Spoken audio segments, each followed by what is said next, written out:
স্বাধীনতা, ক্ষমতা ও দায়িত্ব একত্রিত করেই সরকার গণমাধ্যম কমিশন গঠন করবে বলে জানিয়েছেন তথ্য সম্প্রচার মন্ত্রী জহিরুদ্দিন স্বপন।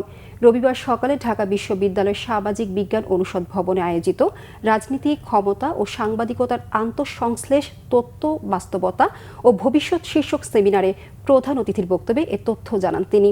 সত্য ও বস্তুনিষ্ঠ সাংবাদিকতাই সাংবাদিকদের লক্ষ্য হওয়া জরুরি বলে মন্তব্য করেন তিনি। এআই এর যুগে অপতথ্য একটি বড় চ্যালেঞ্জ উল্লেখ করে সরকার অপতথ্য মোকাবেলায় কাজ করে যাচ্ছে বলেও জানান তথ্যমন্ত্রী। সেমিনারে বিশেষ অতিথির বক্তব্যে ঢাকা বিশ্ববিদ্যালয়ের উপাচার্য অধ্যাপক ডক্টর এবিএম ওবায়দুল ইসলাম বলেন, বস্তু নির্ভর সাংবাদিকতা দেশ পরিবর্তনে ভূমিকা রাখতে পারে।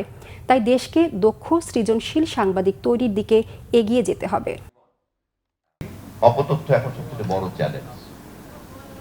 অনেকেই একমত পোষণ করেন না, কিন্তু এটা আমরা মাঠে থাকতে গিয়ে বা ব্যবস্থাপনার দায়িত্বে থাকতে গিয়ে দেখছি যে অবশ্যই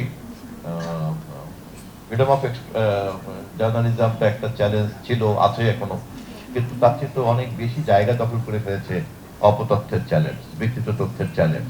সাংবাদিক কমিশন, গণমাধ্যম কমিশনে আমরা করার কাজে হাত দিয়েছি।